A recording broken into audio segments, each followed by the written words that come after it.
Muito boa noite, seja muito bem-vindo ao podcast Atualiza. Hoje o assunto é da área psicológica, mas a gente tem muito conteúdo bom. Vem comigo agora que você vai entender.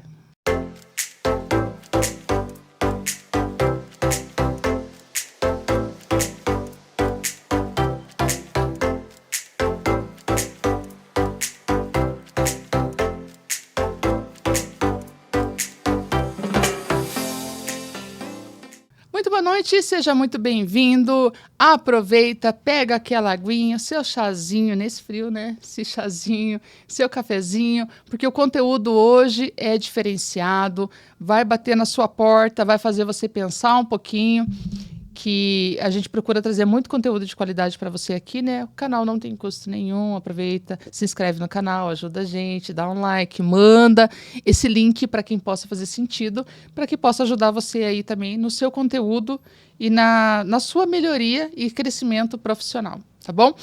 Nós convidamos ela hoje que tem tá casada há 11 anos, né? Ela tem um bebezinho de 2 anos, já conheço o bebezinho, é formada em psicologia, mas o forte dela, tá, é a abordagem pneumatologia existencial. Karina, o que é isso? Você vai descobrir junto comigo agora, tá? Eu tô falando dela, Odete Amaral, seja muito bem-vinda. Oi, Karina, prazer estar aqui. Vamos falar bastante de psicologia, de conteúdo bom, vamos bater um papo, o que eu puder trazer aqui de psicoeducação, da minha abordagem, a gente vai conversando aqui. Bom, antes de entrar nesse tópico bem bom aqui, quero perguntar para você, Odete, por que escolher psicologia? Boa pergunta. Psicologia, por quê? Eu me lembro que eu estava no terceirão, né, logo ali, naquela fase, e agora, o que eu vou fazer da vida? Tenho que decidir uma profissão. E eu sentei ali na casa dos meus pais ali e fiquei pensando, poxa, é o meu futuro, né? Na época, eu achava que ia ser para a vida toda. Hoje eu até entendo que a gente muda, a gente reconfigura e tudo mais. Mas me fazia muito sentido a ideia de ajudar as pessoas e ganhar dinheiro com isso. Eu pensava, gente, imagina isso, eu vou estar ajudando e ainda trabalhando com isso, ganhando dinheiro. Então, fazia muito sentido com o meu propósito. Olha que legal, que coisa bacana, ajudar as pessoas. E na época, minha irmã também, ela passou por um processo psicoterápico, porque ela teve depressão profunda. E ela ficou muito mal. Eu acompanhei ela naquele período, na época ela queria passar em medicina e fez cursinho muito tempo. E mexeu com o emocional, com autoestima, com tudo, né? E ela não passava em medicina na época, eram pouquíssimas faculdades. Isso eu estou falando em 2003, bastante tempo atrás. E abalou muito ela. E ela ficou muito mal, e eu me lembro que uma psicóloga que minha mãe e meus pais procuraram ajudou muito ela a sair da depressão, a cuidar da autoestima, a fazer bem para ela.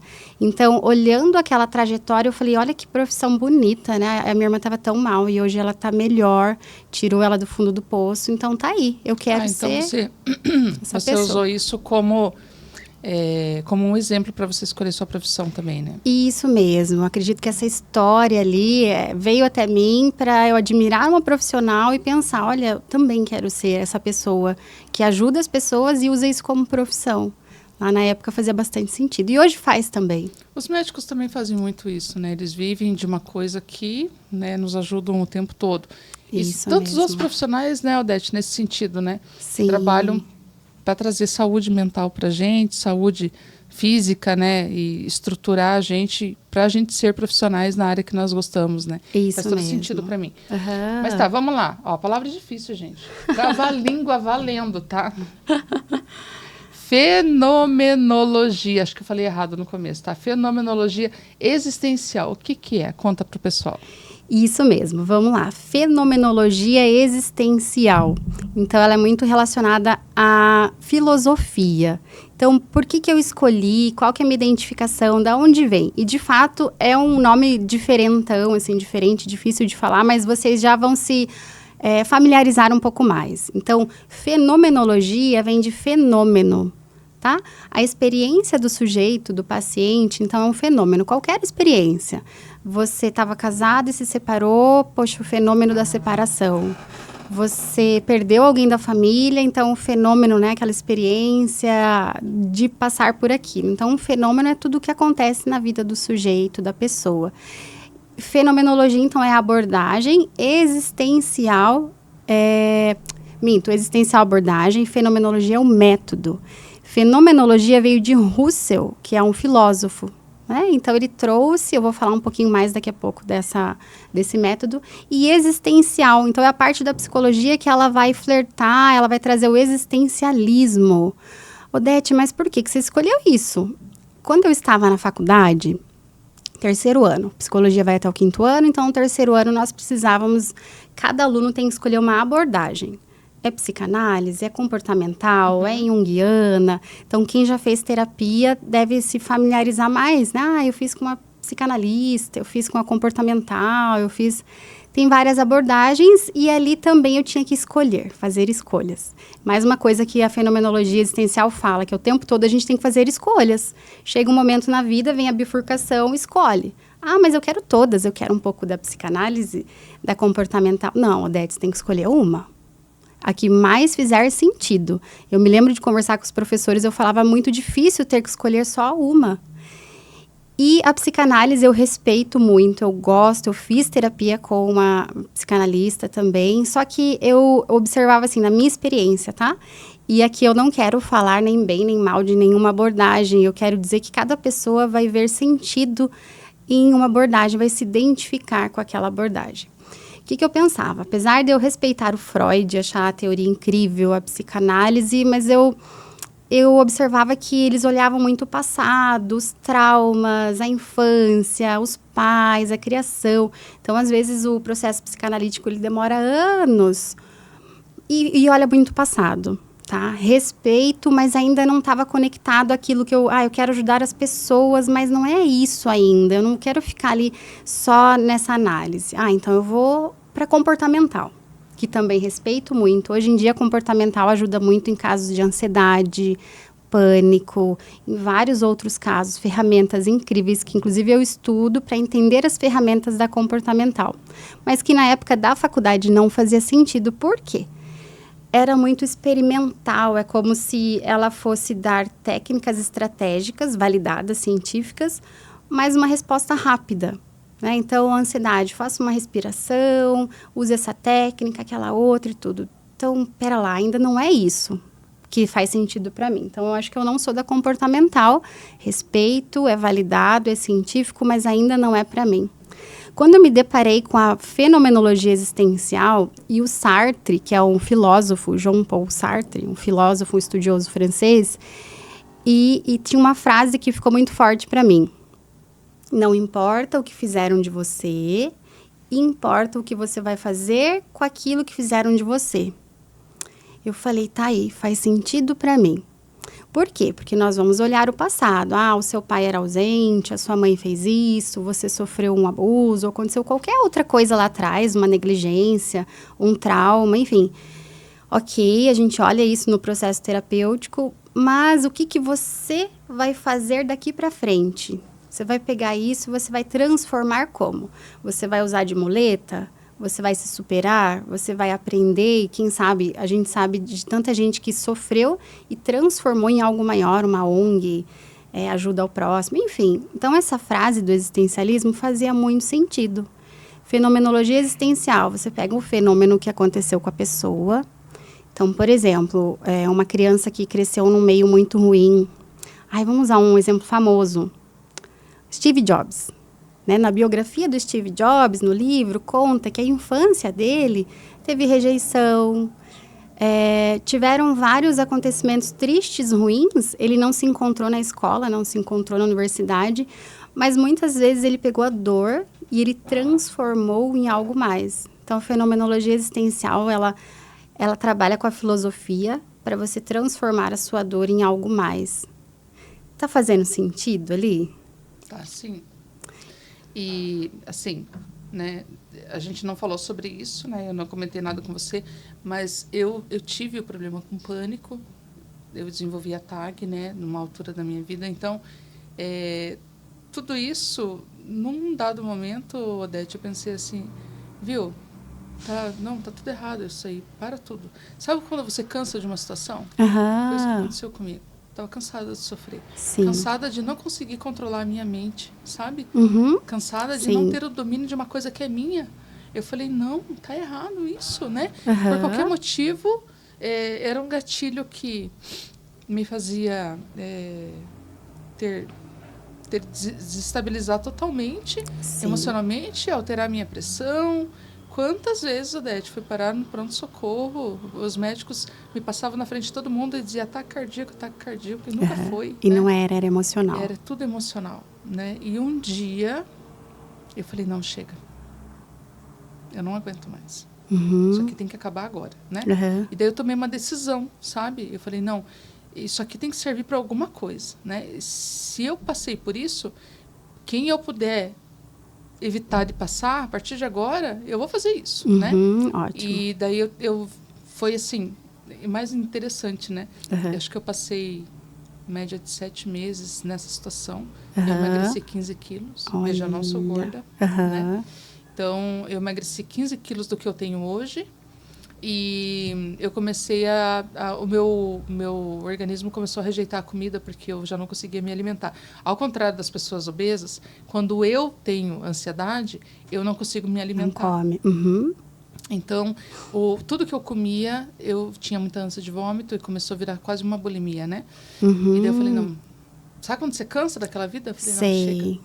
Isso aqui tem que parar agora, né? Sim. E daí eu tomei uma decisão. E daí eu programei a minha mente, sabe? Olha. Mas ninguém me ensinou, sabe? Foi a canseira do problema. Sim. Depois de passar por psicólogos, psiquiatras, né? Vários remédios, todos que você puder, todos que você citar aqui, eu vou dizer para você, conheço. Tantos remédios que eu tomei. Provavelmente alguma chave dentro de você virou, alguma percepção, alguma coisa aí dentro falou, chega, eu vou mudar. Eu cansei, sabe? Eu simplesmente cheguei naquele limite da canseira, que nem quando...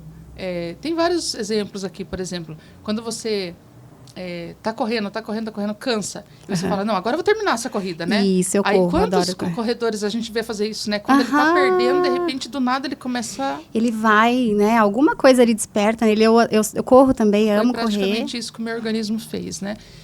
E os médicos dizem para mim, todos os médicos são unânimes comigo, né? Que eu tenho um organismo amigo, né? E que todas as vezes que eu tenho alguma coisa que o meu organismo identifica que está errado no meu comportamento ou em mim, no meu organismo, ele me mostra de alguma forma, né? Ele fala com você. Isso, sempre. Todos os médicos, eu passei por vários médicos aqui, fora do Brasil, e todos eles disseram, olha, né, aparece um carocinho na mão, sabe, eles põem de uma forma para não alcançar um órgão vital, né? Olha. E o médico diz que é muito raro ter um organismo bom que ajude a gente assim, que ajuda, né? que protege. E o nosso organismo, ele é fantástico mesmo. Não, ele é uma máquina, gente. Ele é. Se vocês soubessem, né? Eu aprendi isso depois do que eu passei. E eu tô me referindo de vocês direto em casa, porque se você tá passando, e eu sei que isso é muito comum nos dias de hoje, transtorno de ansiedade, síndrome do pânico, né? Descontrole emocional, né? Bipolaridade. Eu quero dizer para você que isso tem solução, tá? Isso tem solução. Eu estou falando porque hoje eu gerencio um grupo de profissionais, eu faço a parte comercial. Eu estava falando para a Odete um pouco antes dessa gravação que eu consigo olhar as coisas na internet e elas não me ferem emocionalmente mais, mas isso é uma programação na sua mente, tá? E a Odete vai falar mais. E a nossa mente... profissional da área, mas eu estou te dando uma dica. Mas com certeza. Porque e a nossa mente é incrível. Ela pode nos levar lá em cima, né, no maior sucesso, prosperidade, coisas incríveis, como ela pode nos derrubar lá embaixo e deixar no fundo do poço e fazer a gente ficar muito mal mesmo. É claro que nesse momento um profissional de saúde, um psiquiatra, um psicólogo, eles têm ferramentas para, digamos que, dar a mão para a pessoa que está lá embaixo e subir. Porque às vezes sozinha ela não consegue, às vezes sozinha ela consegue. O que acontece? O nosso corpo, ele é tão inteligente, ele é tão sábio. Eu brinco com meu esposo que quem criou devia ser o máximo. E de fato, assim, óbvio que eu como psicóloga não estou aqui para influenciar, induzir nada, mas é algo tão fantástico o nosso cérebro, nossa mente, o nosso corpo, que quem criou de fato devia ser além do que a gente pode imaginar, né? Mas assim, o que acontece? Nós somos, vamos lá, uma palavra difícil também, seres biopsicossocial espiritual. né? Então, nós somos bio, que é o corpo, é o biológico, é alimentação, exercício físico, é sol, é o corpo funcionando. Psico, que é o emocional, traumas, emoções, relacionamentos, psicológico, psique. Então, ali é a esfera do psicólogo maior ali. Biopsicossocial, nós somos social, que nós somos relacionamentos, né? Então, nós não somos uma ilha isolada, nós estamos em contato com as outras pessoas, né? O quanto me afeta, o quanto meu relacionamento, meu trabalho, meu dia a dia, minha rotina, as coisas em volta, a minha rede de apoio me afeta de forma positiva e negativa. E nós somos espiritual também. Antigamente a psicologia ela tinha muito receio em entrar nessa esfera por conta do conselho de ética, a psicologia não pode, de fato os psicólogos não podem, que fique bem claro aqui, influenciar religião, religiosidade, nem nada assim. Mas quando a gente está num processo terapêutico como terapeuta, eu penso que é interessante perguntar o que você acredita, porque o espiritual, ele é muito importante, tá? Não estou falando de religião, sou evangélico, sou católico, sou espírita. O que você acredita? Uma pessoa, quando ela vem para o fundo do poço, e olha que eu estou falando várias coisas aqui, mas é que vem muitas ideias para eu falar. Quando uma pessoa está no fundo do poço, em depressão, ela perde o para que viver. Pra que eu vou acordar? Só quer dormir, né? Aham. Era o que eu sentia. Só quer dormir. Eu só queria remédios para dormir. Era pra só que eu vou comer? Pra que eu vou trabalhar? Pra quê? Era o que eu sentia, Odete. E o que você está falando faz todo sentido para mim. Eu não ia falar, mas eu vou entrar nesse assunto. Se servir para você, ok. O que a Odete falou, a gente não está aqui para influenciar você a nada. Isso serviu para Karina, né? E agora eu quero que, de repente, se eu puder alcançar você de alguma forma com a dor que eu senti, como resolvi, tá ótimo para mim, tá? Então, o que aconteceu foi o seguinte. Eu fui no psiquiatra, fiz a minha consulta e falei para ele, doutor, eu só vim pegar meu atestado. Foi o que eu falei para ele, Odete. Uhum. E ele falou bem assim, e você não vai levar. Eu falei para ele, vou sim, porque eu estou pagando essa consulta para levar. E daí virou uma briga dentro do consultório, porque eu queria ir embora, não queria trabalhar. Porque eu tinha uma fobia que se eu ficasse num lugar fechado, como nós estamos aqui, eu me sentia sufocada, eu tinha que sentir o ar puro. Só que se eu fosse lá fora, eu me sentia vulnerável ao extremo aberto. Sim, agora então, eu não conseguia ter aonde que ficava bom, sabe? Sim. Então, como eu tinha que entrar dentro dos ônibus para ir trabalhar, como eu tinha que ficar num lugar fechado trabalhando, aquilo me causava um pânico, Odete. E eu não conseguia explicar isso para as pessoas, porque não fazia sentido. Isso, né? O que essa louca, né, agora resolveu, né? E tá tão aqui, né?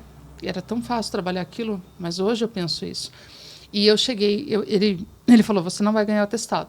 Ele falou assim, me pegou, me levou até a ponta da janela no 10º andar e falou assim, ó, você está vendo lá fora? Se eu der atestado para todo mundo que entra dentro do meu consultório, a cidade vai parar. Ele falou. Eu fiquei tão irritada com ele com a casa aquilo, porque para mim ele não conectava a minha dor. Imagino. E daí eu falei para ele, doutor, eu estou pagando a consulta, eu só estou te pedindo um mísero atestado. Daí ele falou, todas as vezes que você entra aqui, você pede um mísero atestado. Eu não vou te dar. Daí eu falei, eu não vou trabalhar. Aí eu não vi, mas ele fez o atestado do dia, colocou dentro do caderninho que eu anotava as coisas, ele me deu daquele dia. Mas ele não queria me prorrogar naquele período, né? Porque ele queria que eu vivesse. Sim. Era simples, enfrentasse, né? Caminhasse. E daí eu fui para casa. Em resumo, eu não sei como eu cheguei em casa, eu não lembro o ônibus que eu peguei, eu não lembro o caminho que eu fiz, eu lembro que eu me deparei da última lembrança no consultório e eu sentada na cama no meu quarto. Olha. E daí eu lembro que eu sentei, abri um frestinho da janela. E nisso eu já não cozinhava, não lavava roupa, há muito tempo. Quando, vez ou outra, eu tinha vontade, eu ia lá e fazia alguma coisa, né? A dor era tão tamanha... sim. Tudo isso ocasionou por causa da morte do meu pai, porque eu vi meu pai morrendo, e daí foram alguns gatilhos que foram entrando. Com certeza. E daí o que aconteceu foi que eu sentei naquela cama, fechei os meus olhos e falei assim, Deus... Agora é a hora. Se o Senhor existe, senta aqui e leva a dor embora, porque eu não aguento mais. Foi bem isso que eu falei. Fechei meu olho e fiquei esperando, Odete. Eu senti quando a cama baixou. Olha. E daí quando eu entendi que era Deus falando comigo, que havia solução, e eu perdi o sentido. Isso era umas 3:30 da tarde, mais ou menos o horário que eu cheguei daquela consulta. Quando eu abri os olhos, que aquele aquela brisa ainda estava no meu quarto. Quando eu abri os olhos, era assim, coisa de 6h30, 7 horas da noite. Eu não me lembro quanto tempo eu fiquei ali, já era noitezinha. Só que eu acordei com uma vontade de viver. Olha! Sabe, parece assim que eu fechei aquela janela e abri uma outra coisa. Sim. Parece que foi um marco. Parece que o seu para quê. Só que o que eu mais achei estranho foi que eu acordei daquele apagão, assim, com muita fome.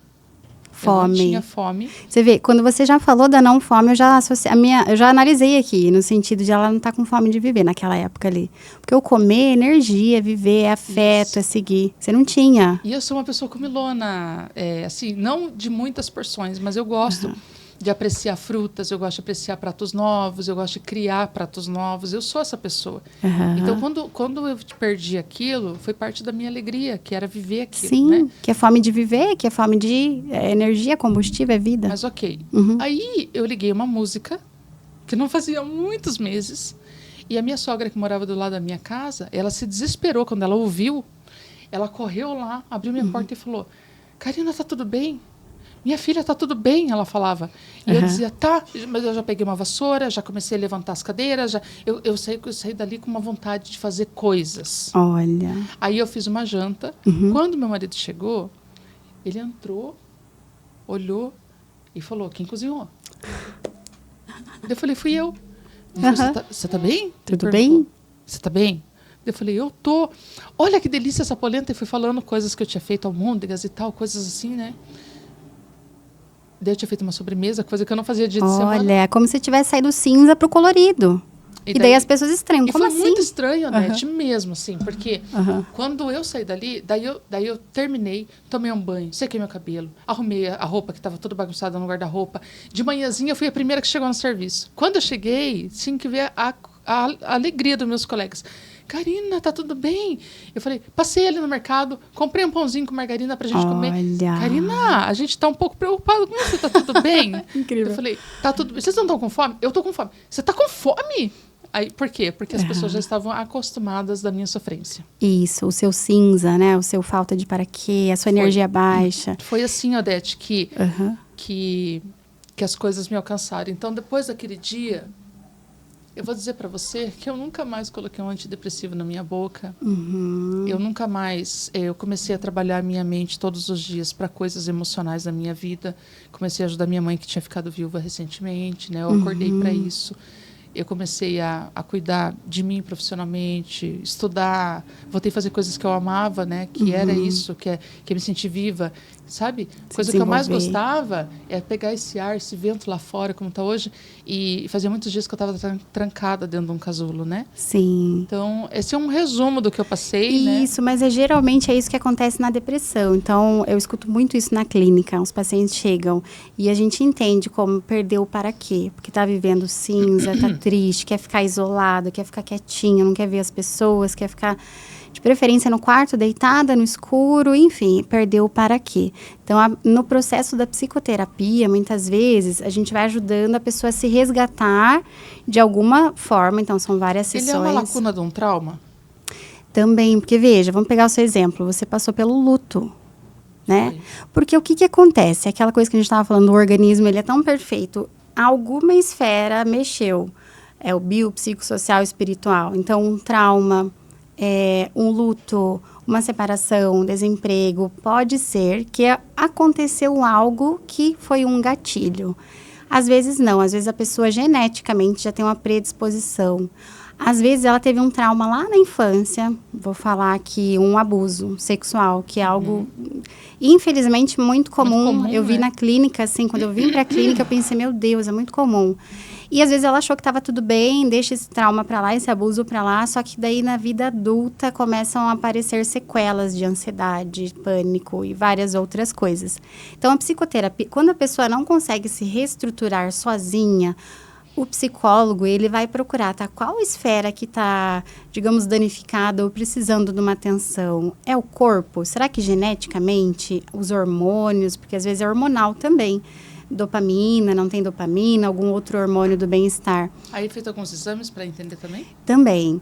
O psiquiatra, ele é muito mais do corpo, do medicamento, dos exames, e o psicólogo é mais da psique, mas o trabalho dos dois, ele é muito junto, né? Porque um afeta o outro. E a terapia vai investigar, será que isso não é biológico? Ah, não, fiz os exames, está tudo bem. Genético também, minha família não tem casos e tal. Será que psicológico, algum trauma lá do passado? E daí vai na terapia, mas será que na infância, como é que foi? Às vezes, então, resgata algo lá de trás e traz para cá, né?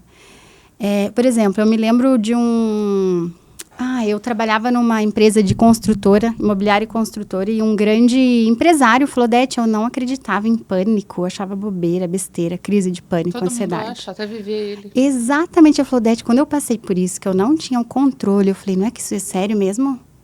E daí eu comecei a respeitar os psicólogos, os psiquiatras, um grande empresário falando. Porque quando você perde o controle, aquilo que você comentou também, é aí que as pessoas falam, isso é sério. É uma doença, isso é sério. E, de fato, a depressão, o pânico é uma doença. Sim. Né? Mental, eu comecei emocional.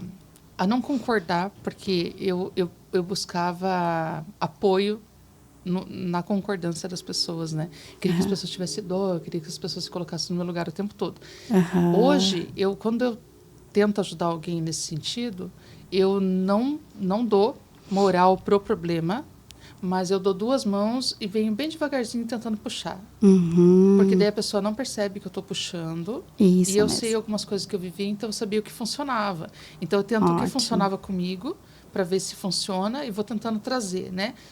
E graças a Deus, assim, para muitas pessoas... E a rede tem social ajudado. é ótimo, isso que você está falando, né? Então, na esfera social ali... Sim. A rede de apoio, os amigos. Então, quem está assistindo a gente, se falar assim, olha, eu tenho uma amiga no trabalho que tem depressão, meu marido, alguém, tá? Como que as pessoas em volta conseguem ajudar?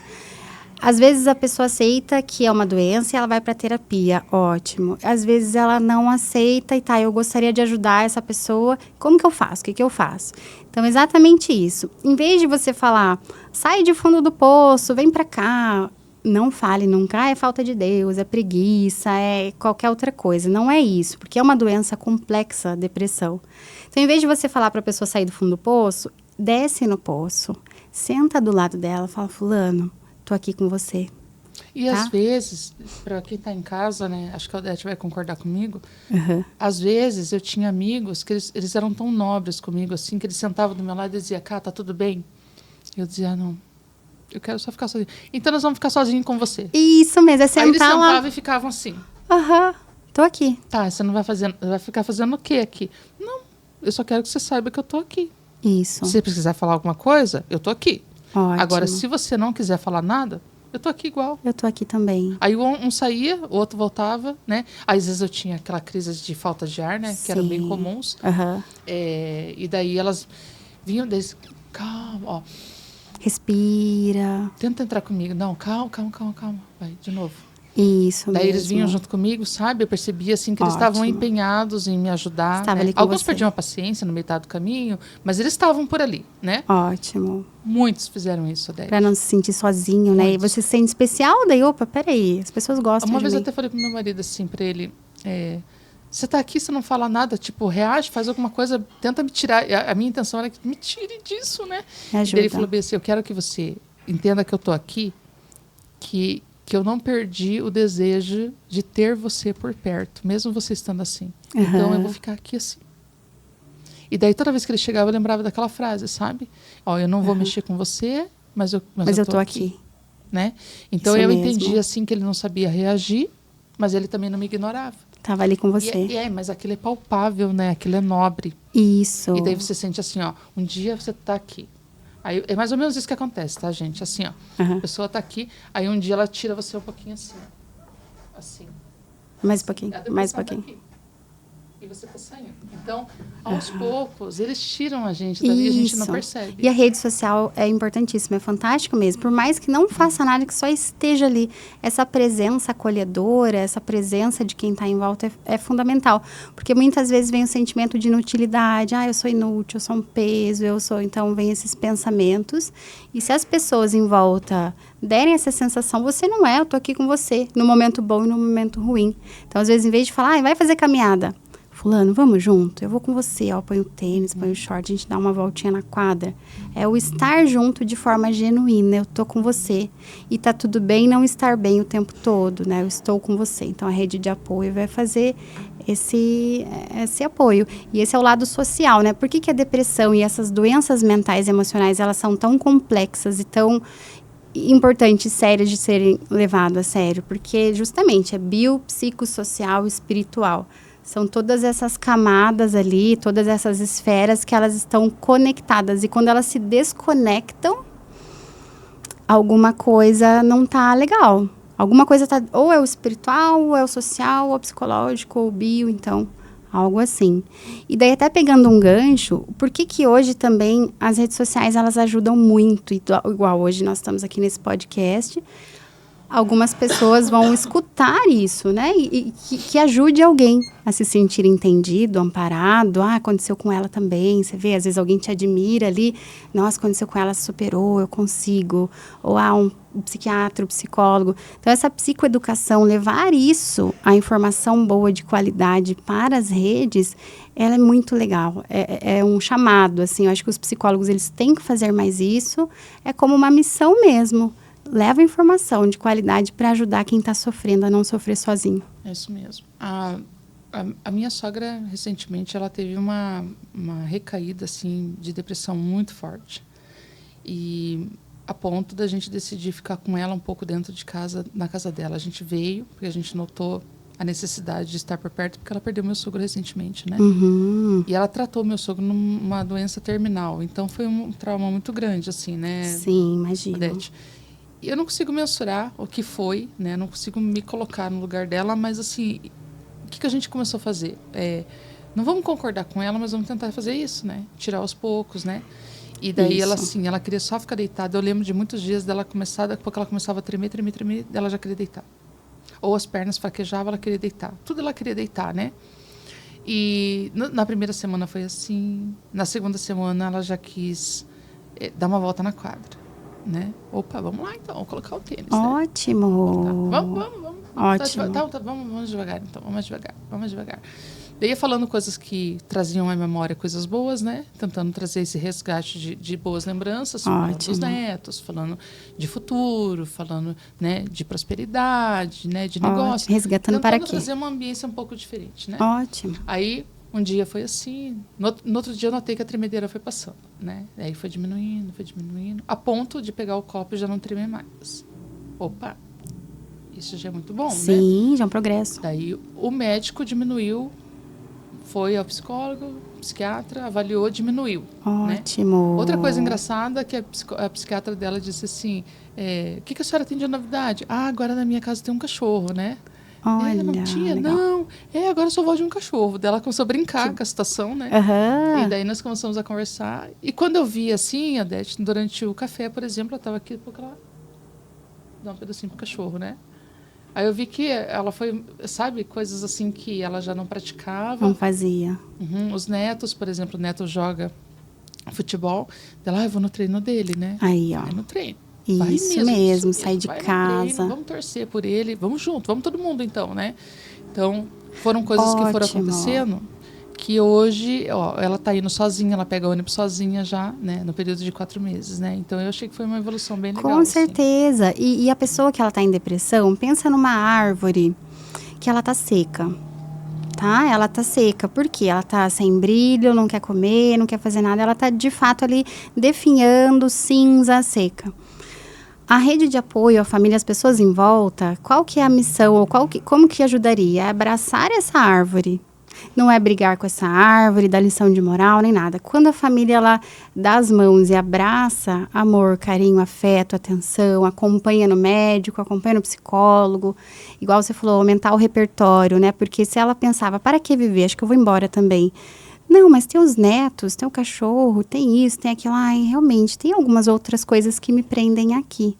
Na clínica também eu escuto as pessoas dizendo que querem desistir. Falar, ai, não faz mais sentido, eu quero ir embora. Né? Quero morrer. Então, quero me suicidar. Num primeiro momento, você fica, poxa vida, né? Num segundo momento, nós, enquanto psicólogos, vamos entender aquilo ali. Tá, é uma dor emocional e a pessoa, ela quer deixar de sofrer, deixar de doer. Então, é como se, eu vou embora daqui porque eu acho que eu vou deixar de sofrer, de doer, porque tá doendo. Só que ela perde a noção da consciência de o que ela vai deixar em volta, né? Porque tem um estudo comprovado que quando uma pessoa se suicida, ela impacta 8 pessoas ao redor dela. É como se fosse uma bomba. Pensa numa bomba, estoura e os estilhaços vão para 8 pessoas. Aí, Odete, você vai falar desse tema que é um tema tão difícil, o suicídio, mas a gente precisa falar, porque muitas pessoas já pensam em desistir. Então, enquanto a gente está falando, a gente está resgatando, ajudando, trazendo conhecimento, vendo os sinais, né? Quando uma bomba estoura, uma pessoa se suicida, ela afeta tanto as outras pessoas, digamos assim, o vizinho aqui de baixo se suicidou. Eu não conhecia, você ouviu falar, o seu esposo conhecia.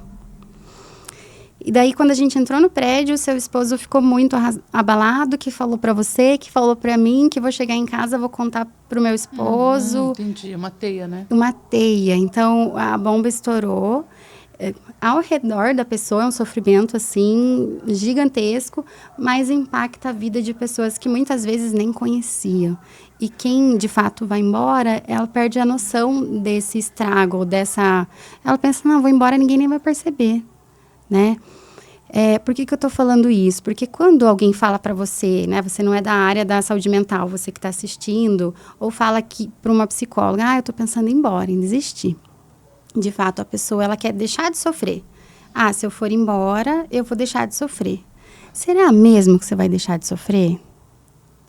Porque, assim, novamente, nós não vamos influenciar em religião, mas a maioria das religiões, ou da espiritualidade, ou das pessoas que acreditam em algo, vão acreditar que... Continua. E muitas religiões acreditam que depois, se você tirar a sua vida, você vai sofrer ainda mais. Você tem algo para responder lá. Por que você fez isso? Né? Enfim, eu me lembro que a minha primeira paciente na psicologia, na faculdade, ela veio a primeira.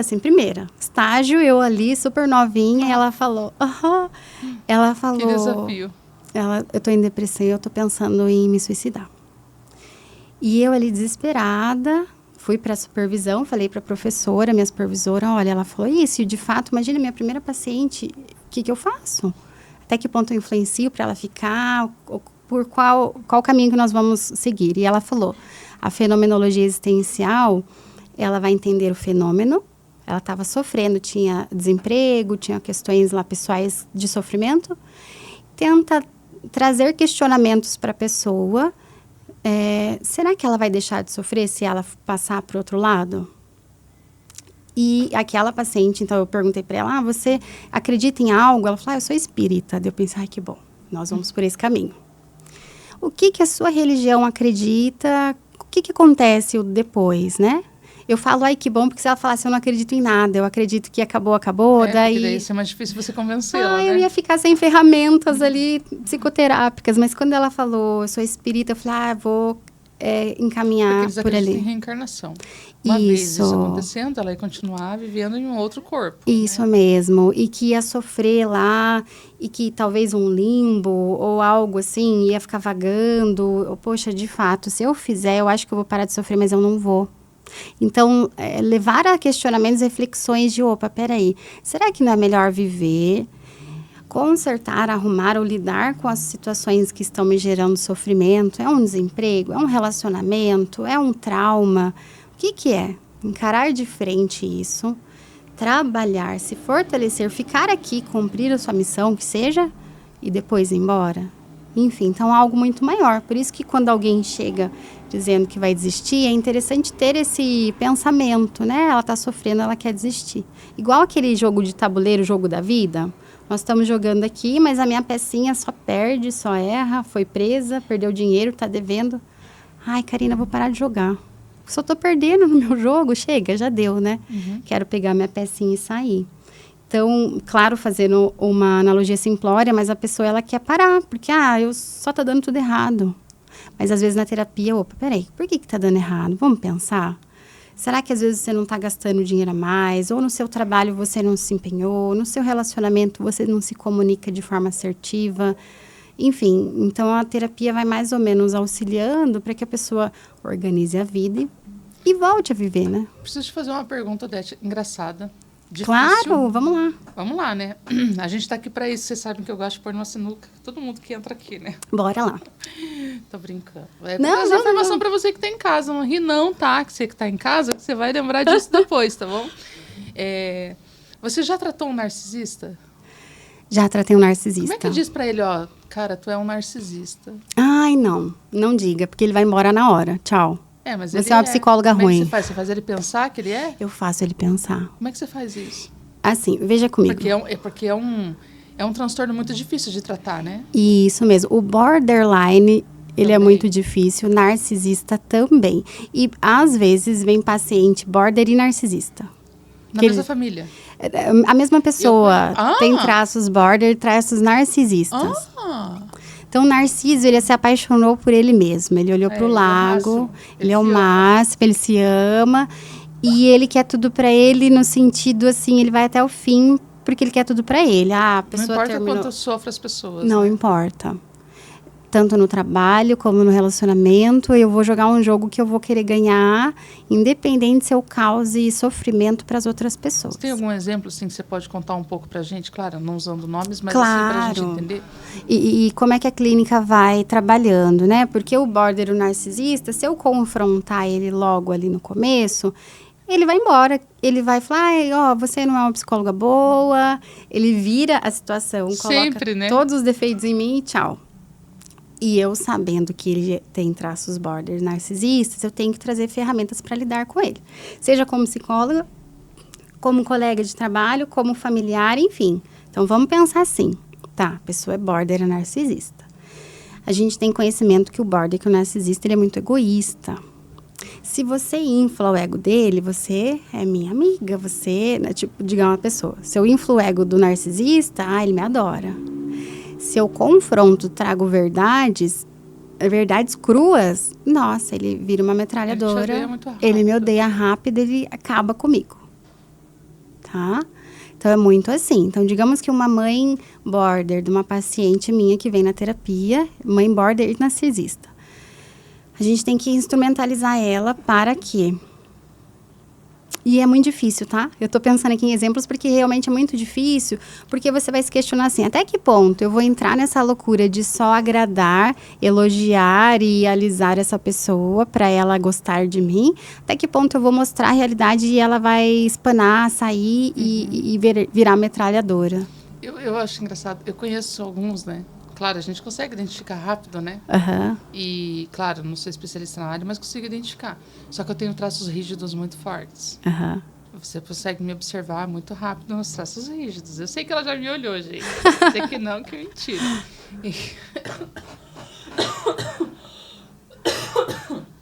E o traço rígido, ele é um traço dominante, né? Sim. Quando eu percebo que tem o traço do narcisista, eu confronto, não provando para ele, mas prevalecendo, né? E daí existem os dois extremos. Ou ele gosta muito da gente, por isso, pela dominância. Por ser genuíno. Ou ele te odeia de ódio mortal mesmo, né? Porque pegou no calcanhar de Aquiles. Isso. Mas eu já vivi com algumas pessoas assim, que até os meus colegas dizem assim, não, deixa pra Karina, porque esse aí é só ela que resolve. Ela vai resolver. E eu conseguia mesmo, sabe? Conseguia acessar e se conectar. Mas assim, é quase isso. É dar com uma mão e bate com a outra, né? Sim. Porque se você só der com a mão, ele te tempera. Te tempera. Né? Se você só puxa, também não funciona. Aí que tá a ótima estratégia. Então, por exemplo, vai lá dar a mão. Elogia, coloca pontos que de fato a pessoa tem. Porque ninguém é só ruim ou só bom. Lógico. Então, um narcisista, ele tem lá...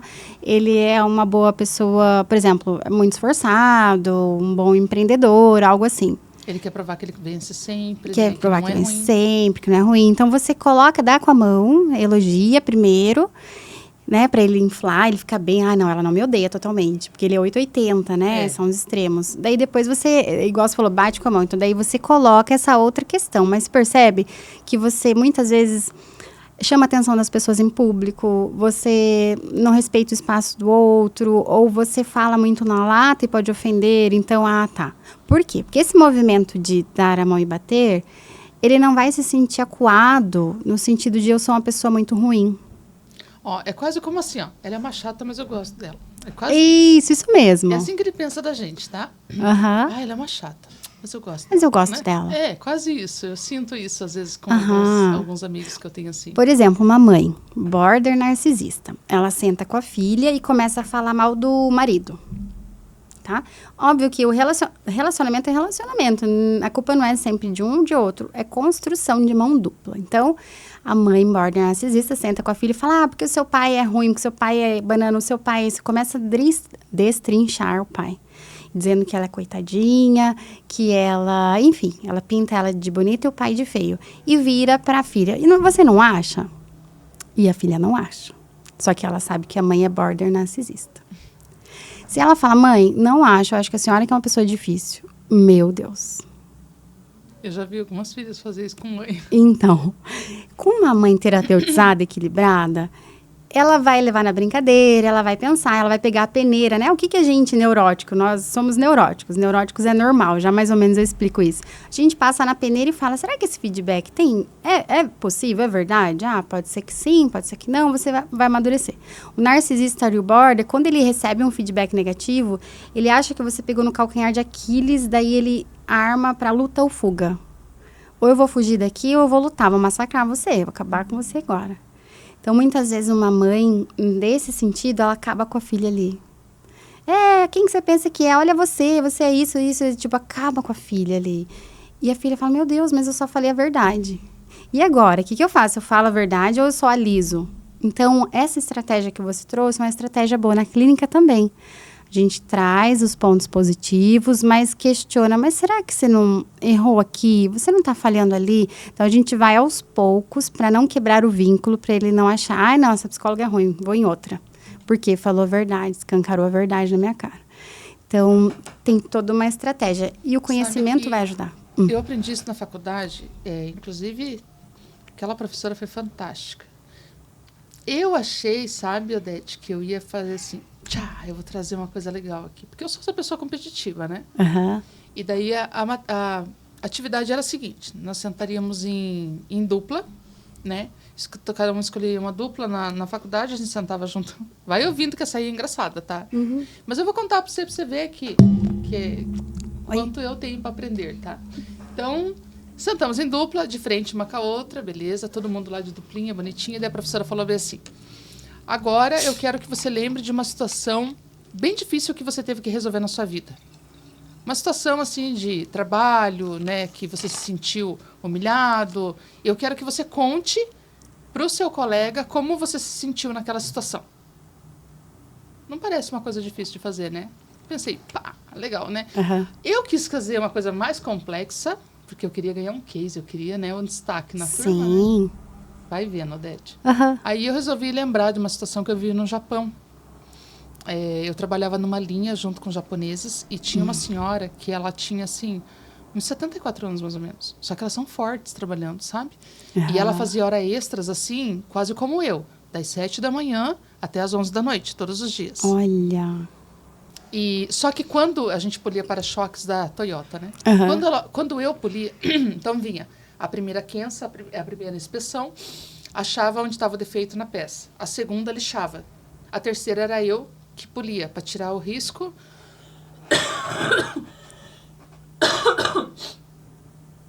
Desculpa, gente.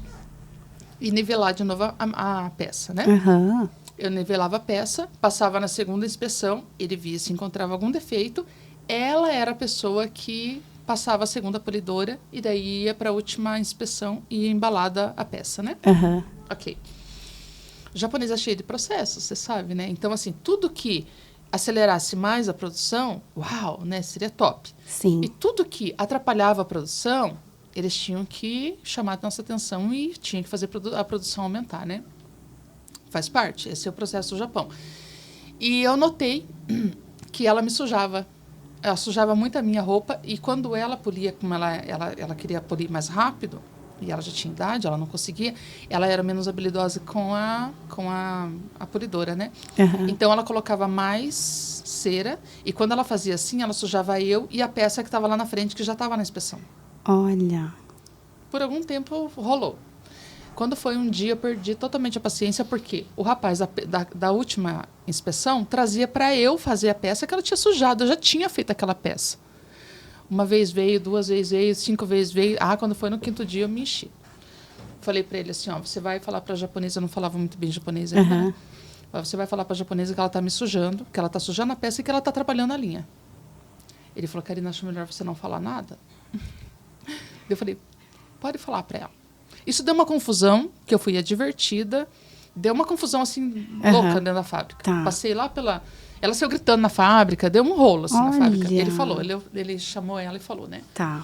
Mas daí, por que eu contei essa história? Porque eu contei essa história para minha colega na turma. Olha, quando eu estava no Japão, veja, ela sujava tudo isso aqui. Eu era a pessoa mais rápida da polidora. Eu polia com a direita e com a esquerda, porque eu era professora, eu escrevia no quadro com a direita e com a esquerda. Me achando, assim. Fui contando toda a história. Todo o processo e tal. Só que o que eu pensei? Quando a gente terminar de contar isso, a professora vai pedir para ela contar uma história dela. Foi a primeira coisa que passou na minha cabeça quando ela pediu aquilo. E, ao contrário disso, Odete, foi quando a minha casinha caiu, né? Ela falou bem assim, todo mundo contou? Você contou como você se sentiu? E você que está aí ouvindo, você entendeu a interpretação dela? Daí pergunta para o teu colega. Eu falei, entendeu a minha interpretação? Sim, Karina, entendi, sim, isso aqui, isso, aquilo. Foi isso que aconteceu, isso que aconteceu. Eu falei, perfeito, você entendeu direitinho. Aí eu pensei, agora ela vai lá interpretar a minha história, né? Daí a professora falou bem assim, muito bem. Agora, você vai apagar tudo o que você falou e você vai tentar contar a história como se você fosse a pessoa que conflitou com você. Olha. Eu falei, ai. Agora eu me lasquei. Ai. Sim, porque eu tinha que tentar entrar no lugar dela e entender como eu fui com ela para eu tentar identificar no lugar dela contando a história. Contando a história. E daí eu comecei. Parei um pouquinho, pensei. Dela, vai, Karina. Deu, calma. Ela, vai, Karina. Eu falei, calma. Tô processando. Ué, você não lembra da história? Eu falei, eu lembro. Karina. Daí ela parou e pensou e falou, por que você está pensando? Daí eu falei assim, que foi a primeira vez que eu pensei o quanto eu humilhei ela. Olha. E daí ela falou assim, então conta, cara. E daí eu comecei a chorar. E daí eu falei assim, tá bom, para contar do jeito dela? Dela é. Daí eu vi que a professora parou tudo lá e veio vindo aqui, ficou meio assim, meio olhando para uma dupla de lá e olhando eu aqui. E daí eu comecei a contar bem assim. Eu sou uma mulher que viveu o começo da guerra. Eu tenho 74 anos. Tudo que eu mais amo está dentro desse país. Eu nunca saí dele. Aí eu comecei a contar uma história que eu imaginava Karina. Que era a história dela. E falei assim, na fábrica que eu trabalho, eu sou uma pessoa veterana. Eu tenho privilégios, mas eu sou uma pessoa que cansa muito, porque eu não tenho a mobilidade dos meus colegas. Daí fui tentando trazer o que eu achava que fazia sentido, né? Mas nessa altura eu já estava chorando, Odete. Por quê? Porque eu sabia que foi a primeira vez que eu parei para pensar o quanto eu poderia ter feito mal para ela. Sim, você se colocou no lugar dela ali, da experiência dela, o Daí fenômeno dela. E daí uma estrangeira veio, tem 6 meses na fábrica, se acha mais eficiente do que eu, de um trabalho que eu desenvolvo há 30 anos. E o medo de ser mandado embora por conta da limitação, por conta de tudo? Tanto que eu fiquei naquela fábrica, mas para eu ficar naquela fábrica eu tinha que fazer o meu trabalho dela para continuar na mesma linha e eles deram um privilégio para ela em outra linha. Olha, Karina. Mas se você entender o fenômeno dela, a experiência dela, os sentimentos dela. Depois daquele dia, para o japonês é inadmissível não dar bom dia e nem deixar de responder. Ela nunca mais falou comigo, Odete. Eu causei um rombo nela. E só naquela aula de empreendedorismo que eu entendi isso. Olha. E daí eu prometi para mim mesma que em todos os momentos que eu pudesse, na hora de uma discussão, eu ia me fazer pensar naquilo. Para eu não lançar uma palavra que eu viesse me arrepender depois, sabe? Porque eu sou muito dura de palavras. Quando eu quero machucar, eu consigo com uma frase machucar o suficiente, sabe? E foi ali que eu comecei a pensar sobre Karina, né? Sobre o que eu tô causando nas pessoas, né? Às vezes está muito bonito para mim contar uma vantagem de alguma coisa, mas será que eu não tô deixando algum rastro lá atrás que eu venha ter que voltar numa altura da minha vida pedir desculpas, perdão? Olha, desculpa, né? Eu fui egoísta, né? Que é isso que você tá falando. É super interessante. O borderline e o narcisista. E o narcisista, ele não consegue pedir perdão. Não consegue se colocar no lugar do outro. Deixa eu olhar o outro, ele sempre tá com a razão. E aquilo me machucava. Quando eu via pessoas narcisistas e borderline, eu pensava assim, poxa, esse cara nunca vai parar para pensar, para pedir desculpa para ninguém. Ele pode passar que nem um trator, uma bitorneira em cima de todo mundo e nunca vai olhar para trás. E quantas vezes eu fiz isso? Olha, Karina. Mas quando você faz esse movimento de se colocar no lugar dela, você usa dessa empatia, você entende o fenômeno dela e você fica triste. Aí você não é narciso. Então, aí que eu entendi, né, que eu não tinha esses traços, mas que o meu traço rígido, ele era muito severo, ele era muito forte, muito dominante, né? Mas que havia solução. Isso. Pensar, olhar para trás e refletir, né? Então, hoje, quando eu montei a minha empresa, que a gente criou, nossa empresa, hoje eu não sou uma, né? Eu sou nós, né? Quando nós criamos a nossa empresa, eu botei isso como uma meta, ter feedbacks para que a gente possa ajudar pessoas a ajudar a gente a melhorar como profissional, sabe? Ótimo. Esse one-on-one, né? O olhar o que o outro está sentindo, pensando, fazendo feedback, dar e receber, né? Ele é fantástico, justamente para tornar mais humano, sair do narcísico, do egoísta, circular a informação. Então, isso é muito bom mesmo. Que ótimo. Nossa, isso que você trouxe é muito rico para a vida pessoal, para as empresas, né? Então, isso a gente vai... Não é legal, tá, gente? Ficar dizendo assim, olha, eu fiz essas patifarias lá atrás, né? Mas, assim, toda vez que a gente se dá a oportunidade de aceitar... Eu tenho uma colaboradora que ela é tão pontual quando ela fala que o tiro dela é no meio da cabeça, assim, olha, sabe? Incisiva ali. Então, esses dias aconteceu o seguinte, nós havíamos combinado, né, que como ela presta um serviço por períodos para mim, daí eu falei para ela assim, ó, eu estava numa semana bem tumultuada, né, bem cansada mesmo, sabe? E eu falei para ela assim, ó, vamos fazer o seguinte, vamos fazer esse fechamento desse núcleo até sexta-feira, daí a gente já acerta. Ela falou, tá bom. O que passou pela cabeça dela, Odete? Sexta-feira eu vou receber esse projeto, certo?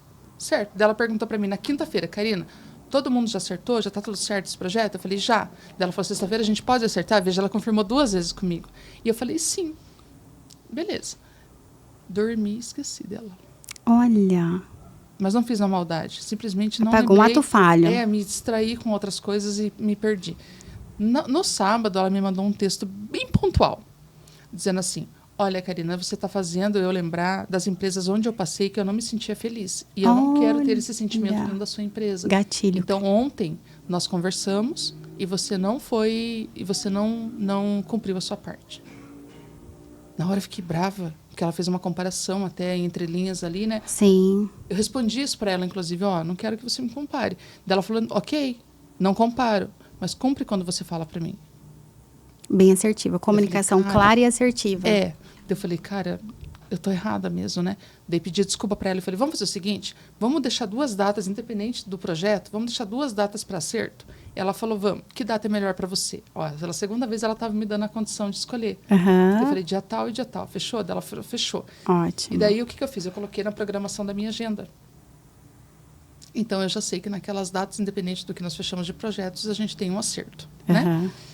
E ponto. Só que ela é assim, ela resolve e esquece. E eu remoí uns dias pensando, será realmente que eu sou igual as pessoas que passaram pela vida dela? Será que eu estou deixando esse rastro, né? E daí eu perguntei para ela, ela falou, não, eu perguntei e já resolvi. Daí ela falou assim, não deixa isso ferir e nem você levar isso para o pessoal, porque senão você vai ficar magoada comigo e isso não pode acontecer, senão a gente vai quebrar um relacionamento muito bom profissional que a gente tem. Ótimo, super assertivo. Ela foi, claro, e assertivo. Falando. E daí eu falei assim, olha, muito bom. Uma pessoa assim, dá para aprender a comunicação com ela. Eu tenho também uma pessoa que ele era meu paciente, ele se transformou agora em meu mentorado e eu fiquei muito feliz, por quê? Como paciente, trabalhamos as questões dele. Ele é um empresário incrível, eu admiro. Óbvio que eu não vou abrir coisas aqui pelo sigilo ético, mas eu vou pegar um trechinho de comunicação assertiva. Porque, de fato, ele entende muito de processos, planilhas, custo, entrada, saída, enfim. É uma cabeça de empresário mesmo. E está crescendo, enfim.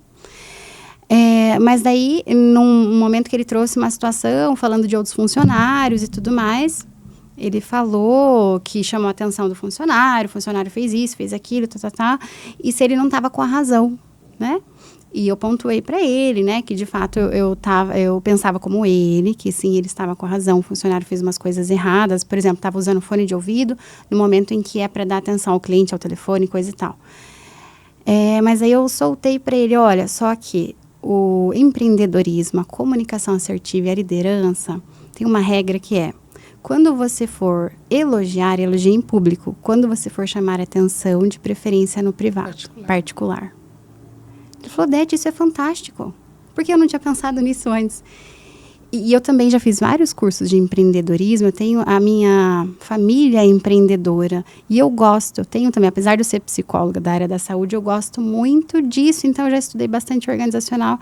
E ele falou, Odete, monta uma mentoria para mim. A princípio, a minha mentoria eram para psicólogas que querem empreender no digital para crescer, levar o conhecimento digital e tal. Só que tá chegando empreendedores que querem alinhar a comunicação. Eles não percebem essa questão da comunicação, é bem isso que eu estava falando. Então, às vezes, a cabeça de empreendedor, entrada, saída, caixa, fluxo, e-commerce, enfim.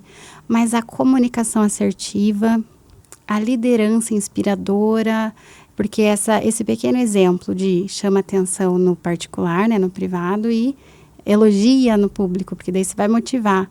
Então, esse pequeno exemplo fez ele vir e falar, não, monta uma mentoria para mim com esses tópicos, porque eu preciso melhorar empatia, comunicação assertiva, liderança de inspiração. E eu achei fantástico, já puxando um pouquinho a sardinha. É isso mesmo. Então, qual que é o principal... qual o principal conselho que você dá para a gente fazer essa identificação desses tipos de transtornos? De transtornos? Que seria o borderline. Borderline. O narcisista. O narcisista. Tem outros também, né? Tem vários, psicopatas. Porque, veja, vamos lá, agora eu vou pegar a psicanálise, tá? Tem estruturas do ego. Neurótico, psicótico e neurose, psicose... esqueci o terceiro aqui. Mas o neurótico, vamos lá, eu vou desenvolvendo, vai chegar o nome aqui. O neurótico, nós somos neuróticos. Por quê? Porque nós temos id, ego e superego, tá? O id é o instinto do prazer. Por exemplo, uma pessoa brigou com o chefe e ele tem vontade de xingar o chefe. Aí vem o superego e fala, você não pode xingar o chefe. Ou, por exemplo, alguém no trânsito quer matar um outro alguém porque bateu no carro novo. Não, você não pode, você vai ser preso. Superego falando e o id quer matar. O ego fala, ok, você não pode matar porque você vai ser preso, mas você pode descer do carro e falar, olha, você errou, você vai ter que pagar, você pode conversar. Então, o ego é a estrutura equilibrada. Uma pessoa neurótica, ela tem essas 3 estruturas equilibradas, superego, id e ego. Então, ela não sai socando pessoas, batendo, sendo egoísta, ela não sai fazendo isso, porque ela é neurótica, porque a gente vai ficar com a consciência pesada. Por exemplo, a próxima vez que você viver mais ou menos algo parecido com aquela senhora, você já vai, opa, peraí, a sua culpa, a sua neurose vai falar, não, eu não posso tratar pessoas assim. Tem uma vida, uma história por trás disso. Então, você é neurótica, eu sou neurótica também, a gente filtra para viver bem em sociedade. Neurótico. Daí tem o psicótico e o... psicose, perversão. O perverso é o mais perigoso. O psicótico, ele entra no transtorno mental, o borderline, o narcisista. Então, a psicose, ela tem lá uma alteração emocional, mental. Ela é uma doença mental. Um bipolar. Por isso que quando vai para terapia, um bipolar, um border, um narcisista, ele tem a consciência do fenômeno e é muito difícil. No caso do pedófilo, ele entra onde? Já vou falar exatamente. E o psicótico, ele é doente. E o psicótico perverso, eles são perigosos, só que, por exemplo, o psicótico, se ele toma medicamento, vamos pegar um bipolar, um esquizofrênico, tomou um medicamento, foi para terapia, então ele está controlado.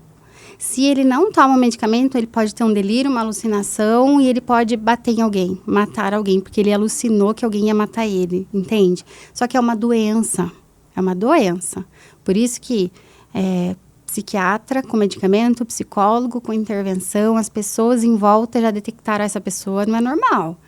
E claro que vai buscar conhecimento. Ah, Odete, na minha empresa tem alguém que é estranho. O que que eu faço? Vai buscar conhecimento. Será que é border, narcisista? Como é que é e tal? Como é que eu trato essa pessoa, né? Como é que eu vou... O conhecimento hoje, ele nos mune de ferramentas, né? Então, esses casos é doença. A pessoa precisa se tratar. Eu trabalhei no órgão público por 7 anos e tinha uma esquizofrênica. Quando ela tomava medicamento, ok. Quando ela não tomava, era perigoso. Porque se ela tem um delírio paranoico de que alguém está querendo matar ela... Seguindo ela, por exemplo? Seguindo ela, matar ela, fez alguma coisa nela, ela pode agredir, matar ou algo assim. É perigoso. Só que percebe que essa pessoa é doente, neurologicamente. O perverso, por que que ele é mais perigoso? Vamos pensar num serial killer. Ou num... Você perguntou pra mim o... Pedófilo. Parece que ele tem prazer na maldade, né? Ele tem prazer na maldade. Aí que é o perigo. Por quê? O neurótico pensou em fazer maldade e não fez porque o superego já limitou. O psicótico é doente, ele delirou, ele fez maldade. Não, se tomar medicamento não vai fazer maldade, ele é doente e tal. O perverso, ele mata e ele sente prazer. Ele prejudica e ele sente prazer. Daí vai lá na cadeia, mas você não se arrependeu? Não, não me arrependi. E ele ainda dá um sorrisinho de prazer. Olha que... Deus o livre atender na clínica perverso, né? Então, só em clínicas, assim, especializadas mesmo, porque é perigoso mesmo, ele sente prazer. Então, um pedófilo, uma pessoa que esquarteja, que mata, que faz, esse é o perverso.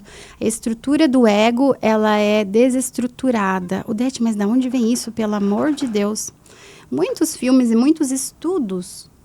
tem um filme que é Fragmentado. Já vi. Pesadíssimo. Uhum. Quando ele era pequeno, ele sofreu muita coisa. Coringa. Também. Quando, digamos que geneticamente já tinha uma predisposição, vem de uma família desestruturada, aconteceram coisas.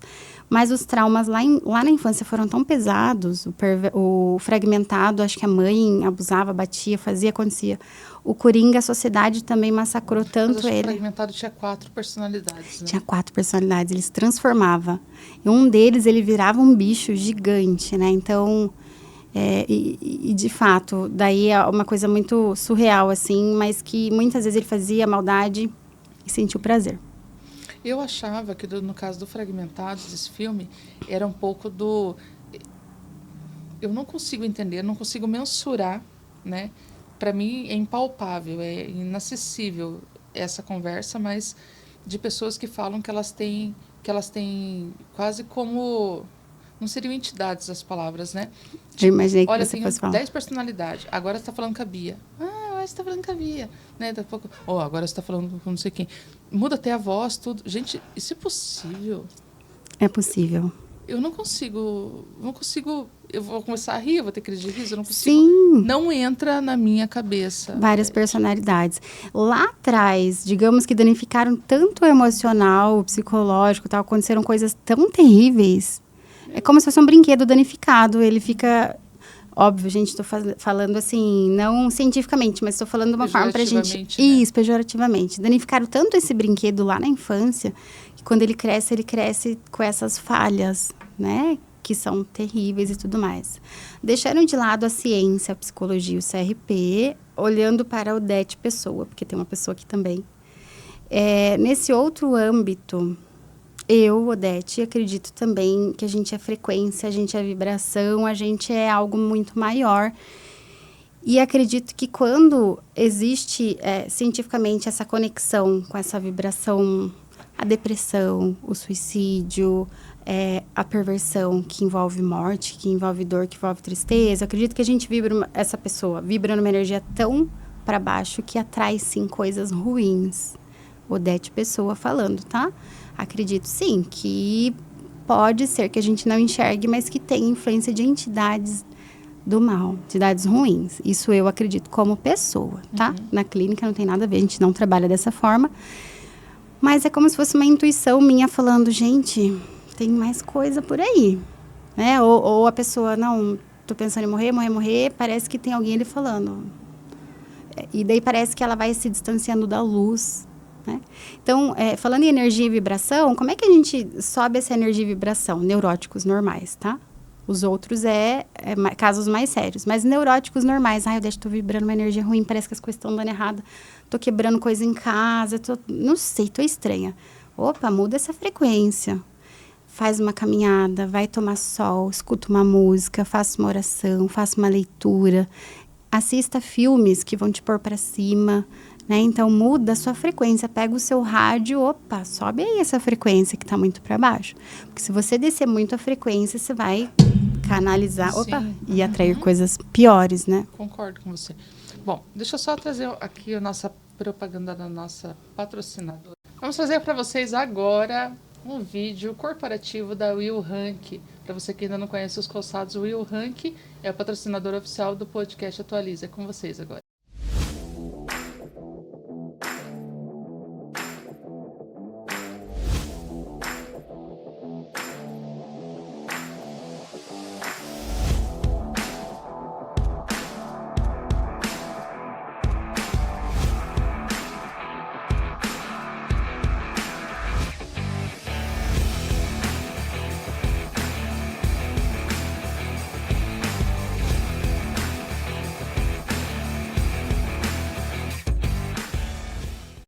Não conhecia ainda? Aproveita, entra lá no site, entra lá nas redes sociais da Will, nossa querida Will, querida, maravilhosa, e diga-se de passagem, uma diva, né? Calçados lindos e poderosos, né? Aproveita e vai fazer a aquisição do seu também, tá bom? Para concluir, então, Odete, vamos falar sobre burnout, a doença do século, né? Eu estava ouvindo uma repórter falar, ela abriu mão da carreira dela, que é a Isabela, para falar sobre burnout. Por quê? E ela bate muito forte nisso, porque ela simplesmente estava entrando dentro do avião e ela teve um apagão. Apagou. Do nada, apagou, né? E ela não pôde embarcar. Uhum. E daí os médicos foram avaliar tudo e perceberam que era o excesso de trabalho, né? A gente sempre tem aquela gordurinha para queimar de tempo, como a gente diz assim, não, eu vou terminar o que eu estou fazendo, né? E eu comentei com você aqui nos bastidores, né? Hoje eu estou abrindo bastante coração, né? Eu sei, mas vai fazer bem para você que está ouvindo, tá? Para você ver que nem tudo que parece perfeito não tem o perfeito, tá, gente? A gente tentou gravar, Odete, a prova disso, 2 semanas, não foi, Odete? Foi. Não era para ser. Na primeira semana a gente tentou gravar, e eu tive uma recaída de gripe, muita tosse, não consegui. Falei, Odete, não consigo gravar. Daí, na outra semana, eu falei, tô me recuperando. Ela falou, Karina, minha agenda tá muito cheia, nós vamos ter que segurar um pouco. Aí, o que eu fiz? Falei, bom, já que a Odete não pode gravar, eu vou me dar o direito de folgar. Ótimo. Quanto tempo eu não fazia isso, Odete? Ótimo. Simplesmente fiz isso. Minha família que está aqui sabe. Simplesmente desliguei o telefone, desliguei na sexta-feira, 5 horas da tarde, o computador e falei, bye até segunda-feira. Eu não faço isso há muito tempo, Odete, há muito tempo. Eu simplesmente deitei, dei uma arrumada na casa, deitei, gosto de ter a casa limpa para o início do fim de semana, né? Dei banho no meu cachorrinho, ficamos tudo bonitinho. Peguei a chave do carro, entramos no carro, fomos para casa da minha mãe e passamos o fim de semana inteiro lá. Sem pegar telefone, sem falar com o cliente, sem responder ninguém, sem falar com a equipe, nada. Descansando literalmente, comendo comida que não era minha, comida gostosa de mãe e tal, né? Por quê? Porque descansar faz parte, né? E a Isabela fala muito sobre isso, que a mulher, como ela é multitarefas, ela acaba dizendo assim, olha, eu vou terminar o que eu estou fazendo. Ou, deixa eu terminar isso daqui, eu cuido do neném, depois eu faço isso aqui. Não, deixa que eu faço, então, né? Isso mesmo. A gente absorve muito, né? A gente quer dar conta de tudo e mais um pouco e ser produtiva. Tem uma frase que eu gosto muito, que é, você está cansada, está exausta? Aprenda a descansar, não a desistir. Então, o burnout, ele é um tema interessantíssimo, atualizadíssimo, assim, muito atual. Por quê? Nós estamos vivendo a era da produtividade, da rapidez, da comunicação, mais. E isso está acabando com a saúde emocional, mental. É uma cobrança muito grande, né? Então, a mulher, vamos pegar da mulher, até foi tema da redação do Enem, do trabalho velado, porque, de fato, são tantas funções, não desmerecendo os homens, porque os homens também têm bastante funções, mas as mulheres empresárias, dona de casa, esposa, mãe, tem que ir pra academia, tem que sair com as amigas, fazer network, estudar cada vez mais. Então, são muitas funções. Mas eu não vou falar em equilíbrio, eu vou falar em respeito ao corpo, ouvir o corpo. Eu lembro que uma parte do podcast você falou isso, do seu processo. Quando nós escutamos o nosso corpo, digamos que essa semana o seu corpo está ótimo, eu vou produzir. Semana que vem, tô com mais tosse, tô com gripe, tô com alguma coisa. Deixa eu escutar esse corpo e parar um pouco, e respeitar um pouco, né? Depois eu produzo mais. Então, o respeito ao corpo, o ouvir o que esse corpo está trazendo é importantíssimo. Porque, de fato, as redes sociais e o trabalho digital, ele veio para abrir os horizontes, enriquecer, conexões, comunidades, conhecimento, tudo. É muito incrível, muito bom. Mas nós temos que ter essa maturidade emocional de filtrar. Opa, peraí. Porque se deixar, você vai trabalhar 24 horas, você vai querer produzir mais, fazer mais, você quer expandir a empresa, você quer fazer mais um curso, você quer, enfim, você quer ganhar o mundo.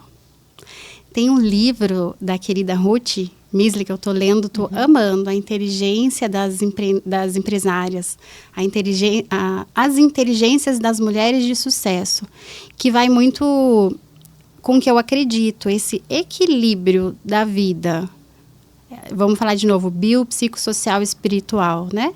O bio, o corpo. Não negligenciar esse corpo, a alimentação, o sono, o exercício físico equilibrado e tudo mais. Bio, o psicológico. Como é que está o emocional, terapia, os traumas, né? O respeito a esse corpo. Muitas vezes, se o corpo pipocou, é o emocional falando, é o psico gritando. Ei, para, dá um tempinho.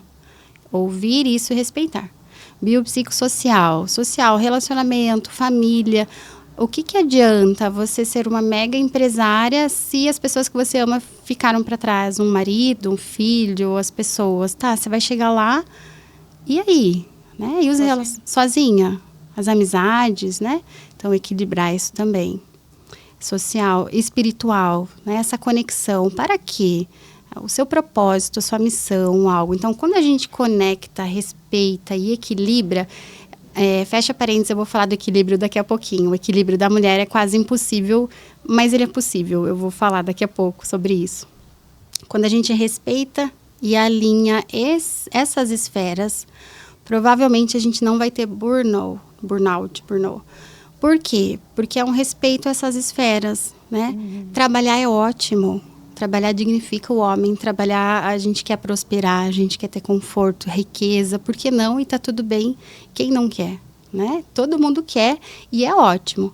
Mas quando você prospera de uma forma ampla, olhando para todos esses aspectos, é melhor ainda. Ontem eu estava ouvindo o JJ, um podcast, e ele estava entrevistando uma mega empreendedora lá, assim, que ganha milhões mesmo, e ela falou: eu não negligencio as minhas necessidades, porque eu sei que eu quero chegar lá na frente e eu preciso de um corpo saudável, uma cabeça boa, pessoas boas do bem comigo e um espiritual alinhado. Então, faz muito sentido alinhar tudo isso para você não pifar. O burnout, ele pifou, né? Olhou só para o trabalho, para a produtividade, para a cobrança e pifou, o organismo pifou, né? O equilíbrio. É quase impossível equilibrar tudo. Mas vamos pensar assim, mulheres, empreendedoras, mães, esposas, academias, enfim. Vamos pensar em pratos, né? Nós seguramos vários pratos. Então, a gente está lá segurando todos esses pratos. Só que tem semanas que alguns pratos vão demandar mais e outras semanas que vão demandar menos. Digamos que você vai fazer um lançamento de um livro. Ou que você vai fazer inauguração de algo novo. Opa, qual o prato que está demandando mais o trabalho? Então, eu vou dar atenção aqui, vou conversar com a família que eu vou dar menos atenção ali, rede de apoio para ajudar com a criança, com a casa, terceirizar alguém limpar minha casa. Os outros pratos você deixa para segundo plano e equilibra mais os pratos que estão precisando. Num outro momento, às vezes até um pratinho vai cair. Nossa, caiu do exercício físico faz um mês. Tudo bem, passado aquela fase, depois você pega o pratinho do exercício físico ou da dieta, ou do encontrar as amigas e você pega de novo aquele prato. Então, o equilíbrio perfeito de tudo é quase impossível. Mas você vai equilibrando esses pratos e olhando o que precisa mais no momento e vai fazendo a vida equilibrada, né? Por si só. Então, eu acredito muito nisso. Quando eu falei para você que eu desliguei tudo e resolvi ir para casa da minha mãe e passar o fim de semana lá, primeiro, eu saí da ambiência que eu estava. Segundo, eu me dei o direito de descansar. E, normalmente, eu não sei as pessoas que estão nos ouvindo, né, Odete, mas normalmente eu me sentia culpada quando eu descansava. Eu ficava pensando assim, eu poderia ter terminado aquilo, sabe? E eu não senti isso. Foi a primeira vez que eu fui e não olhei para trás, né? Ótimo. E eu pensei assim, não, eu não tenho que ficar assim porque eu preciso estar bem para as coisas andarem bem. E se eu não descansar hoje, eu não dou conta da semana que está por vir, né? E eu simplesmente desliguei completamente. Para mim foi um fim de semana ímpar, assim. E quando eu voltei com uma vontade de trabalhar na segunda-feira. Que legal. Né? Então, assim, normalmente a gente já chega na segunda cansado. Porque a gente já trabalhou sábado, fez um pouco no domingo, já chega na segunda cansado. Eu cheguei com a bateria tão carregada na segunda-feira que até eu não tinha nada para falar na reunião de segunda-feira de manhã. É uma coisa que, assim, não interessa se tem para falar ou não tem nada para falar. Eu faço questão de conversar com toda a equipe, né? Daí, tá, o que a gente vai falar hoje? Eu falei, fala para mim como é que foi o fim de semana de vocês. É sério que nós vamos falar isso? A gente tá cheio de coisa para agendar. Não, esquece que vocês têm para agendar. Eu quero que vocês falem de vocês. Como é que foi? Ah, não, porque não sei o que, isso aqui lá. Eu peguei praia, papapá. E daí, como é que foi? Menina, conta isso para mim. E daí? Nossa, que legal isso aqui. E daí, assim, é um momento nosso. Não interessa se vai falar de serviço, se vai falar de processo, se vai falar de entrega. Se não tem nada para falar, vamos falar de nós. Vamos conectar, vamos ser equipe. A gente está tudo, uma lá no Rio Grande, uma em Santa Catarina, em São Paulo, uma em Curitiba. Gente, vamos ser equipe, né? Daí as meninas, nossa, Karina, você é fora da casinha, né? Eu sou. Fica até mais produtiva. Ainda bem que é bom ser fora da casinha. Porque daí, ó, vocês estão tudo rindo porque que você é uma palhaça, não sei o quê. Porque a gente tem esse sentimento de unidade, sabe, Odete? E eu faço questão de, às vezes, jogar papo fora com as meninas, né? Com a equipe. Porque dentro de casa a gente não faz isso? Sim. Às vezes a gente conta piada, às vezes a gente mostra uma bobeira pro marido ou pra criança. Ou, isso mesmo. Piada, olha isso aqui. Sabe aquela bonequinha que fala, aí amiga, daí eu peguei a minha Petit Julie, não sei o que lá. Aqueles bonequinhos. Pra descontrair ali. Pra dar risada um pouco, a gente precisa um pouco disso. Precisa, a mente precisa desse relax, desse, ai, que bom, dessa pausa. Fundamental. E daí você volta até mais animada, você volta até melhor. Não, faz todo sentido. E o burnout, ele é esticar a corda até o máximo e pifar. Daí você pifa, você não quer mais olhar para aquele trabalho, para aquele contexto, para aquelas coisas. Pega ranço, né? Pega ranço. Ah, minha corda tá esticando. Ei, relaxa. Desliga tudo, vai para a família, vai para uma chácara, vai para a praia. Isso. Com certeza, faz todo sentido. Hoje, eu vindo para cá, né? A gente tinha combinado o horário, tudo. Eu tinha que fazer clínica de manhã. Não, eu dei atenção para minha mãe de manhã, deixei o filho na escola, ajeitei a casa rapidinho e tinha clínica. Fiz clínica, terminei a clínica 12:30. Eu falei, será que eu vou estudar o material, os temas? Ou eu vou almoçar? Daí eu me lembrei disso. Não negligencie as coisas. Porque, veja, o almoço, que quando você para, come saudável, é um combustível, é energia, você se sente tão bem. Imagina se eu... Não sei vocês, mas eu brinco comendo.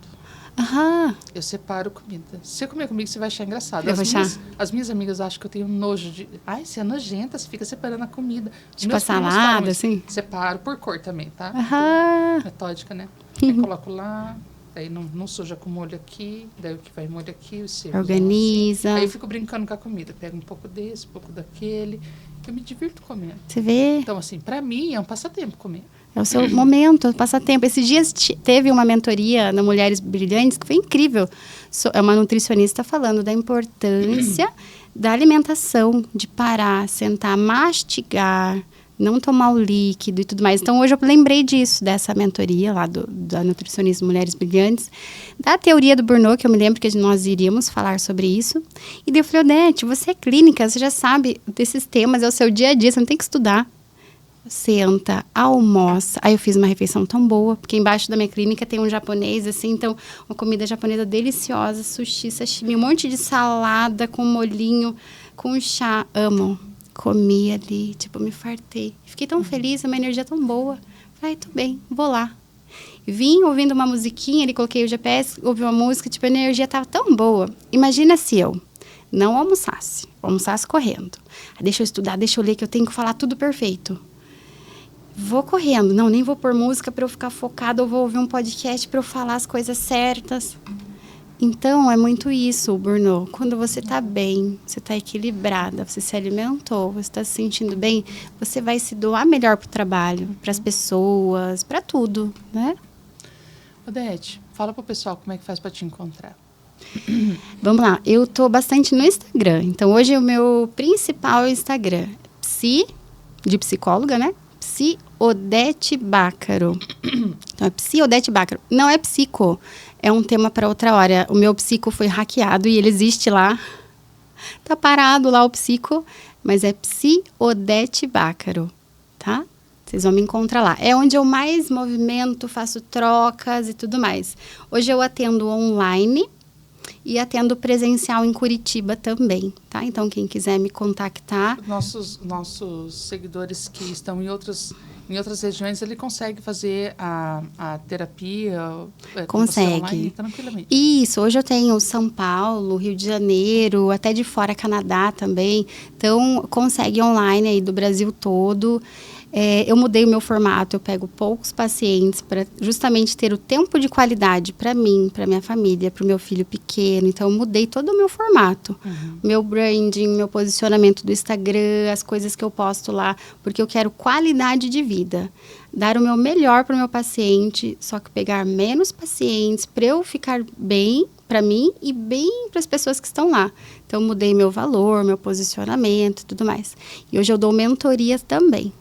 A ideia da minha mentoria nasceu assim, eu vou dar a mentoria para psicólogas que querem empreender na rede social, porque a maioria dos meus pacientes vem pelo Instagram. Ah, entendi. O meu marketing hoje é Instagram. Então, os pacientes vêm e tudo mais. Eu falei, vou dar mentoria sobre isso. Só que começaram a aparecer empresários querendo também entender mais de rede social para divulgação, para trabalho, processos. Eu falei, ok. E fiz individual, então, mentoria para essas pessoas que apareceram. Então, estou nesse processo. Clínica, mentoria e filho, casa, marido, todo mundo ali, cuidar de mim, atividade física, corrida, eu amo. Então, chega lá, me chama lá que a gente conversa de tudo isso aí. Perfeito. Odete, foi um prazer, né, ter você por aqui, já te conhecia, conteúdo maravilhoso, né? Eu falaria mais horas e horas sobre isso, porque eu acho que contribui muito para quem está em casa, para os empreendedores, para as donas de casa, para as mães de primeira viagem.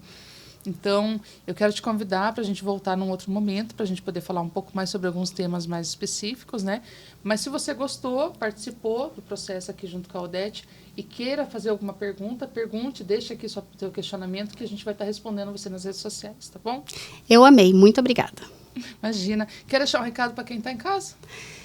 Pessoal, se cuidem, equilíbrio, vivam uma vida leve, tranquila, cuidem do emocional e a gente está aqui para ser feliz, evoluir e ser feliz. É isso aí.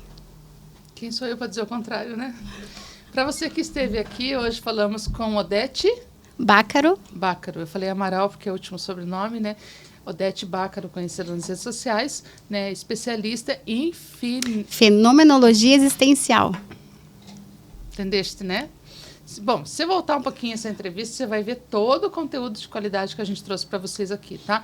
Não deixa para acender a luz vermelha quando a coisa estiver crítica. Quando começou a sentir algum sintoma que não faz parte de você, levanta a mão e pede para sair. Fala, olha, tem alguma coisa errada aqui, vou procurar um profissional que precisa de ajuda, tá bom? Para você que nos acompanhou, foi um enorme prazer poder trazer mais matérias para vocês. Cuidem da sua saúde, cuidem dos seus negócios, aproveitem a vida cada dia, cada segundo, né? E aprendam todos os dias com as pessoas que estão ao seu lado, tá bom?